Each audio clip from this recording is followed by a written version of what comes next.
I'm so excited to be here. Yes. Yeah, right. Sometimes it's not gonna be like this, okay? So I worked at Etihad Airways and I haven't really done a video highlighting the benefits and the lifestyle that I had there. Although in my other videos here, I do put different snippets and stuff. But yes, I worked as an international cabin crew at Etihad Airways. I also worked in another airline before and another airline before. I also worked on cruise ships. So I've been traveling quite a bit, which actually contributed to my evolution as an individual.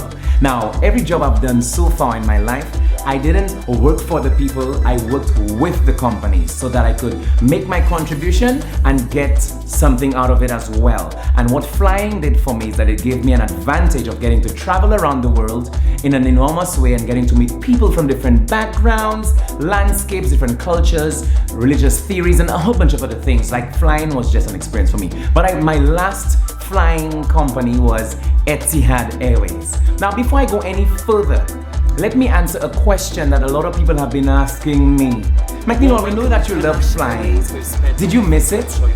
No, I do not miss flying because I've always said this and I said repeat it in all of my videos that every experience comes to give you growth, to enhance your journey, to make you evolve into higher levels of yourself. Now me, I've always had the fascination with motivational speaking. I've always been drawn to inspiring people, and I always said I would fly for as long as I enjoyed it, and once I get tired of it, I would move on and step into my life purpose. If you haven't watched my video, I Got Fired Yet, I recommend that you watch it, and it's gonna give you an understanding of how I think as a person and how then let you realize I don't really miss flying. It made its contribution, and now I have grown forward. This is me when I was a flight attendant at Etihad International, or they say Etihad Airways. This is my last leg in flying, and I'm coming back home, so I'm so excited to share this beautiful experience with you. I'm on my way to Chicago. The flying time will be 14 hours and 3 minutes. No more of these for me. I'm back home in the Caribbean. I'm enjoying myself. It's ecstatic down here. Every phase and chapter in your life has something to give to you. We are here exploring and growing. Now hear this. I used to work on those big jets, you know? I worked on this amazing, enormous Airbus 380. Yes,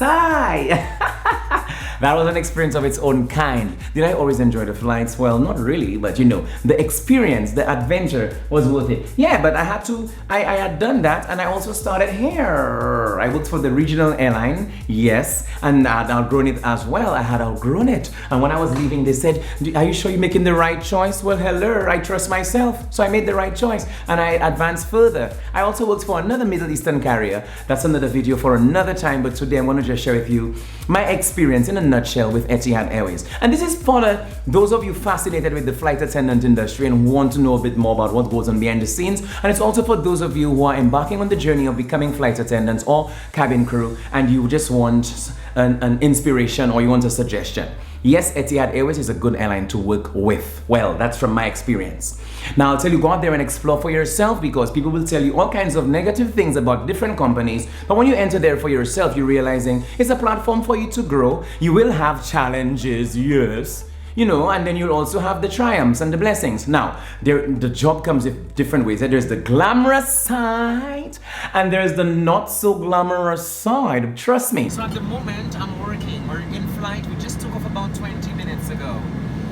Today, my position was, I was as an additional, which is like someone who floats around the aircraft. So I normally work in business class, but today I'm positioned in economy class. That's just because of the position I got today, alright? So part of the job involves taking care of the drinks and serving people. Okay? Buongiorno, Miss Torella. Ciao. I'm there talking to her and I'm saying she really looks like Lara. And I'm like, just now when I walk past her, I said, this is Lara's sister.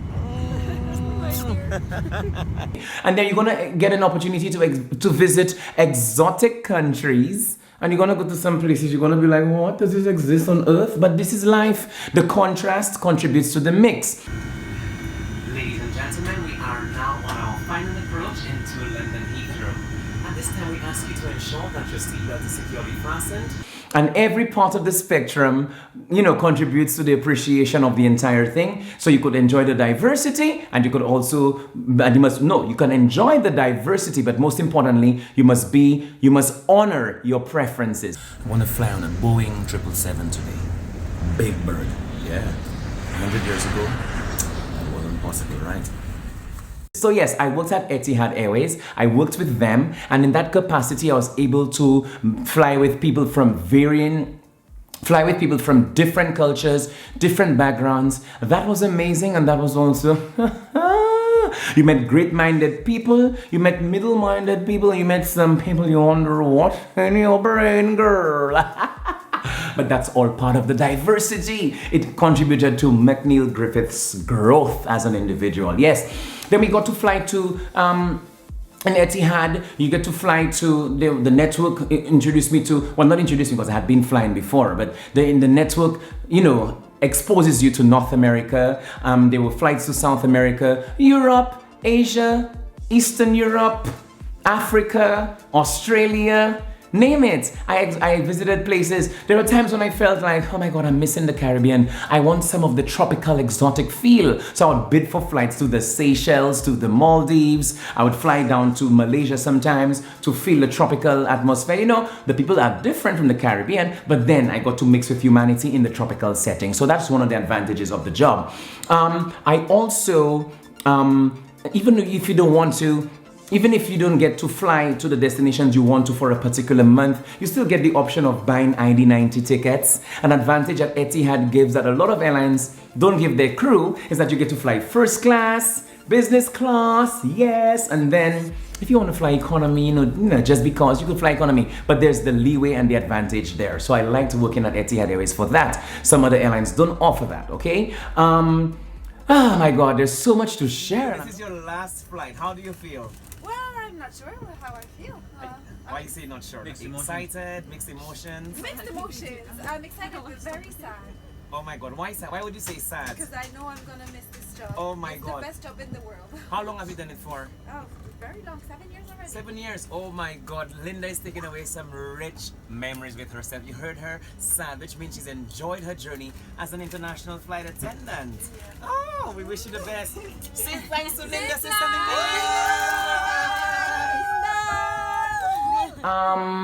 There's so much to share. There's so much.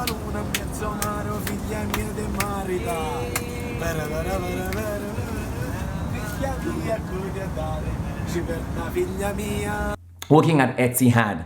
Well, there were some challenges, like everywhere else. I had those situations where I was like, I'm not having that, I'm not having that. You'd have to deal with some farts in the wind sometimes. It's a fact. You had some managers on board who felt as if they own the aircraft and they own the crew. Now, being McNeil Griffith, I wouldn't accept that. So I'd put my foot down, I would say what I have to say. Again, like I said earlier on, I found my way because it gave me an opportunity to build myself, use my voice to get what I want, and to not let people walk over me as they think as they wish to, and as they would do with other people who would allow it to happen. So, it was all good. Ultimately, the challenges led to triumphs, and they led to evolving of the mind and learning to deal with people with different mindsets and behavioral patterns. This is where, actually working at Etihad is where I learned how to work with a lot of different personality types. But that wasn't just Etihad, that was in every other setting I had been. But let's go next. Etihad Airways, because people have been asking me, do a video on your flying career, but there's so much there when you're flying. Oh my God, Etihad. Right, I got to live in the United Arab Emirates. It was a dream I had since I worked in the Caribbean airline. I wanted to work with Emirates Airlines. I went and I applied for the job. I didn't get through, but that's all right. I dusted it off. I moved on. I got the job at Qatar Airways. And then while I was at Qatar, I used to fly into Dubai and Abu Dhabi. And I began to realize the differences between the two different Emirates. I preferred Abu Dhabi. Very relaxed, a bit bigger. it's more, the sense I got there is like, it's Abu Dhabi is built for the family. It's more family oriented and stuff like that, and you would feel more of the Emirati culture there, the presence of it there. But in Dubai it was more fast paced, that's where you get to party and have it was just different. So I preferred Abu Dhabi for living, but I would visit Dubai for the fetes and the partying and so it has its beauty. So I realized I would have preferred to live in Abu Dhabi, and then I moved there. So I had the option of applying to Etihad Airways. I got there and I got to live in Abu Dhabi. I've said that already.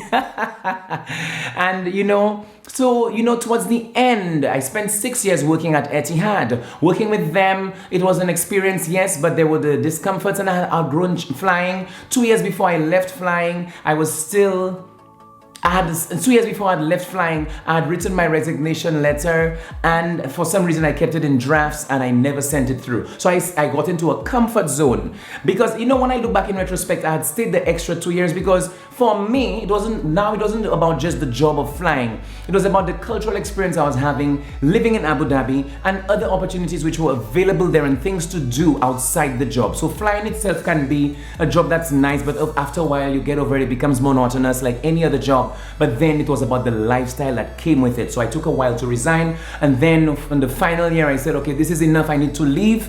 And coincidentally, I don't believe in coincidences, but all things fall into place. The universe is very interesting how it works.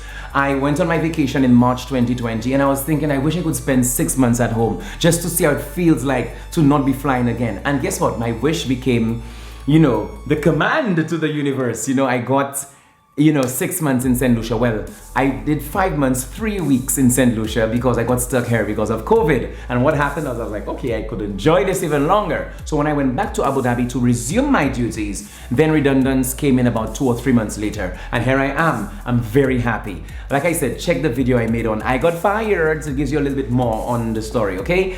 Anyway, if you want to fly international and you're youngish or younger or older-ish, younger-ish, whatever ish you are, but you want to fly and embark on a journey as a cabin crew, I'd recommend Etihad Airways. I had a good experience there amidst the challenges, and it gave me personal growth, okay? So thanks for watching, and if there's any question you want me to answer about my flying career, whether it's with Etihad or with Qatar Airways or any other airline I've worked with, well, I worked with only 3. I worked with Liat. If you have any questions that I could answer, ask me and I'll expound on it on another video. In the meantime, thanks for watching and take good care of yourselves, okay?